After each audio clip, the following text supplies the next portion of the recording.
Hi guys, I'm Rahul and welcome back to my channel.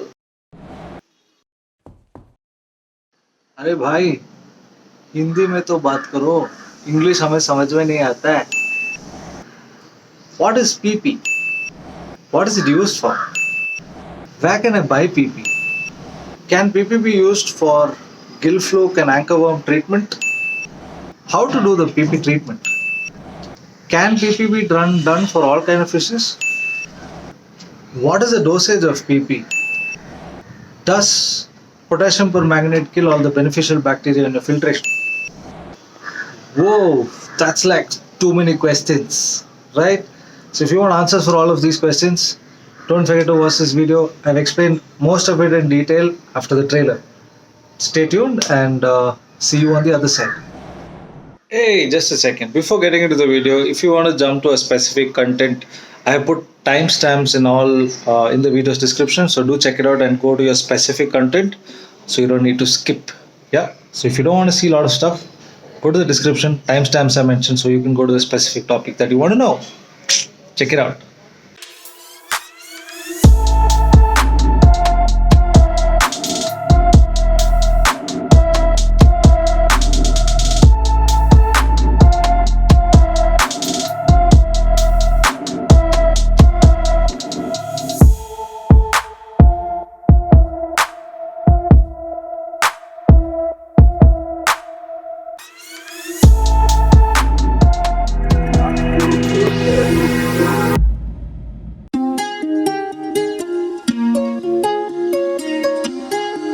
Yeah, so before we start this video, I would like to say to the people who always keep commenting without seeing the full video, that speak in Hindi, speak in Malayalam, Tamil, Kannada, whatever, all these languages, I'm making the same content again later in a day or two or some one of the Saturdays it will definitely come out. So if you want to watch the same content, subscribe and hit the bell icon. Okay, and please don't comment on this video saying speak in Hindi, right? So let's get into the video. So the very first question, what is PP? PP. PP is basically potassium permanganate. The chemical formula is KMNO4. So K stands for potassium and MnO4 stands for permanganate. I have to check it because I'm not a chemistry student. First thing. Second thing is this is generally the box it comes in. Very easily and commonly available in most of your medical shops in and around. I mean, in Bangalore, I'm sure it's available everywhere else also.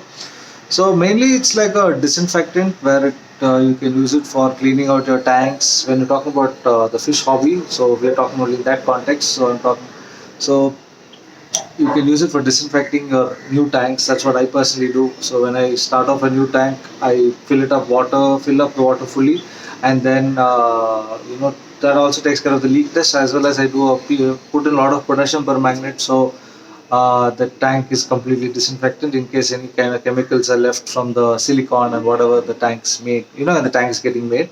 So I use it for that. Apart from that, we use potassium permanganate for these mild treatments, which is what we're going to be explaining in detail later part of this video. So this is the basic funda about what is potassium permanganate and where do we get it. Yeah. Next, one more important factor before we get into detail is about potassium permanganate is mainly used for treating gill fluke and also anchor worms. So this completely is an external parasite kind of infection disease which happens in the fish. So gill fluke basically is a kind of a bacteria which forms inside the gill of the fishes and which doesn't happen overnight. It multiplies. Once it gets into your fish's gill, it starts multiplying and starts laying eggs in your fish's gills, and eventually you will see that the fish is finding difficulty in breathing, and then eventually the fish will die. So that's a very dangerous problem. So you need to observe your fish when you feel your fish is finding difficulty in breathing. You need to handle it. And anchor worms is something you can see in most of the fishes. In all this, I'll try to get photographs. If I get the photographs from Google, I'll put it up as I speak.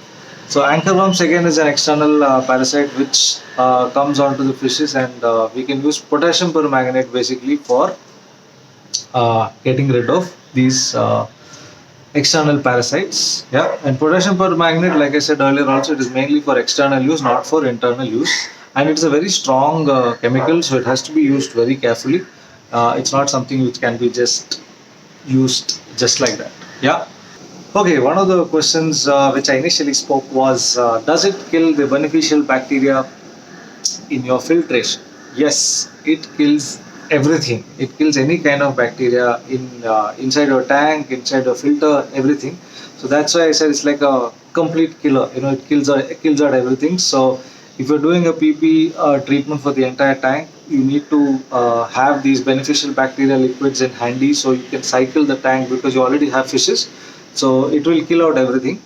And so yeah, so it does kill out all kinds of things in your beneficial bacteria, and once you do PP, you will have to start your fish tank cycling all over again. Yeah. Okay. Things to take care when before doing a potassium permanganate treatment. Like I mentioned earlier also, that your entire beneficial bacteria will be removed, so you need to have your beneficial bacteria liquids ready. You need to have to do about 80 to 90% water change in your fish tank, so you need to keep that aged water ready. And most important thing, don't put PP into your tank and go away. It has to be, you have to observe your fishes for these 4 hours when you're doing the treatment. It's very, very important. Don't leave the put the potassium permanganate in your tank and just walk out. So preferably do it when you're at home, and please observe your fishes, and after that only do the treatment. So in case you feel your fishes are uneasy, in case they are affected really bad, they will start jumping and all of that. So it is very important to immediately do a water change if this kind of thing happens. One more very, very important factor, when you do a potassium permanganate treatment, there should be no heaters. You should have very good aeration in your tank. And because why I said no heaters is because generally the oxygen levels come down, and because of hot water, again the oxygen level drops. So you need to have no heaters, because it's a treatment, it's only for us, you don't need to have heaters. So use good aeration. There should be very, very, very good aeration. And like I said earlier, I'm emphasizing again, please observe your fishes. Don't leave the fishes and go out after you put this treatment. So please be around when and have a look at your fishes as and when this treatment is going on. Yeah, it's very, very important, because I'm saying it again, I think it's a very, very harmful chemical. It can go wrong. Things can go wrong. Fishes can actually die. So you need to be very, very doubly careful while doing this treatment. Yeah. Okay, before I show you how the treatment needs to be done, and how much of PP needs to be added into your tank. First things first, if you're using dechlorinators or hypo or CCAM prime or any of the dechlorinating liquids, PP's effect on in this kind of water is completely eliminated, because these chemicals actually reduce the effect of potassium permanganate. So if you're going to do PP treatment, you need to have water which doesn't have any of your dechlorinators. So no PP, no prime, no hypo. Just needs to be, maybe RO water you can use, or you can just age water for a day or two and then use that water for doing PP treatment. But if your water is with these chemicals, the effect of PP is not going to be there. So avoid. I would say no water with hypo or prime is good for using PP. The effect will be completely removed, because prime and hypo will remove the concentration of potassium permanganate, so you won't get the actual output or the outcome what you need, right? So now let's see. Sorry, I'm fumbling. Now let's see how to do, or what is the right way to get and to do the treatment and to get your right concentrate solution of potassium permanganate. Let's see that. So for this treatment, what you need is potassium permanganate, very commonly available in all your medical shops. I use a measuring scale. This is a micro measuring scale available on Amazon. I'll leave the link of it so you can easily measure in grams. It's not very expensive, I think about 300-400 rupees. It's very good to keep when you do these kind of small treatments. You need a 1 liter bottle. To make the solution, what I mentioned earlier, you may need to make a thick solution. To take the solution and add, you can either use different sizes beakers you get. If you don't get a beaker, You can definitely buy a syringe, which is commonly available in your normal any medical shop. So this syringe is basically a 12 ml. So from the solution what we make, we need 1 ml per liter. So to measure the 1 ml, so if your tank is about 20 liters, you need 20 ml of this solution what you are going to make. So this syringe you can fill up till here, so you will get 12 ml. So you can keep it even here 10 ml, and 2 times if you fill and add this suck from this and put it into your tank is more than enough.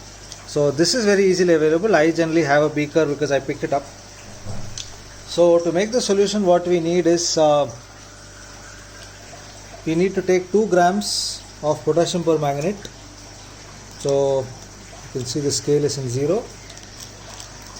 So we are going to be making a very concentrated solution of potassium permanganate.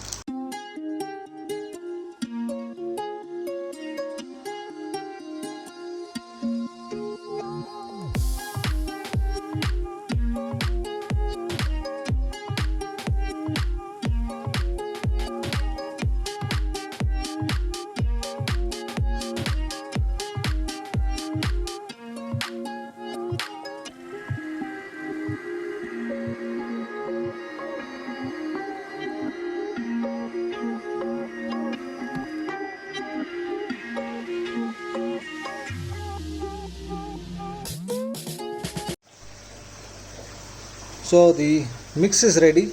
So currently the tank which I am going to be treating is 80 liters. So I need only 80 ml. So this is a 80 ml 100 ml scale. So I am going to take 80 ml and add it into my tank.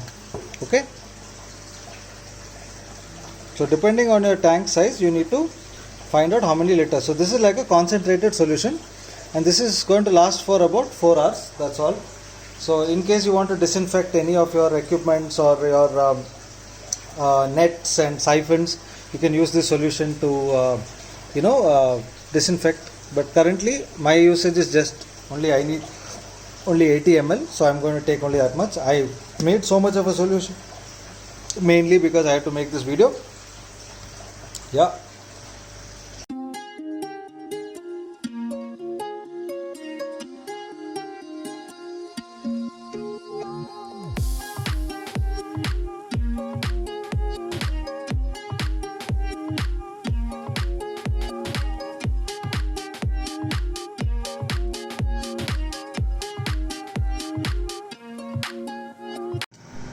So this is the mild color what we need to get. This is your normal tank, what you see here, and this is the tank which we have added PP. So it shouldn't go more darker than this. If it goes more darker, it gets very concentrated. This treatment needs to last for 4 hours, so make sure you have enough water to do an 80% water change. Scrub down all the sides of the glass and need to do an 80% water change after 4 hours.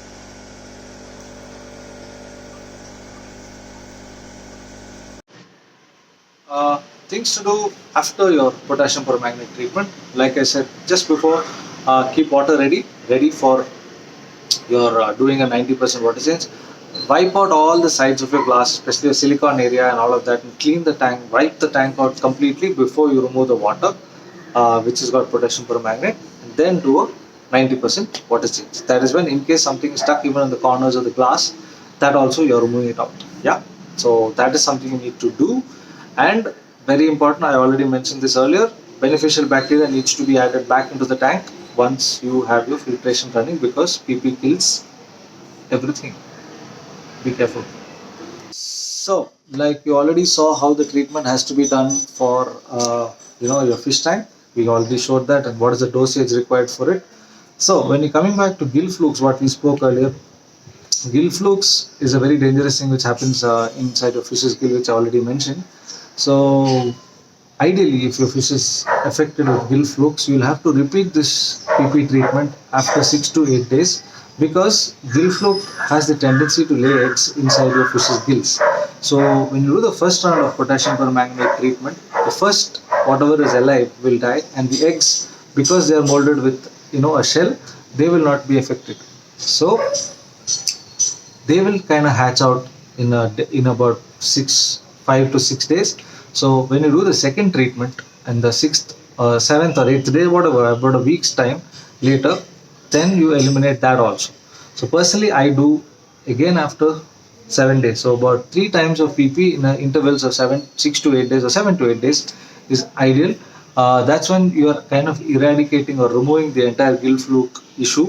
And I know it's a long process, but that's the best way to do it.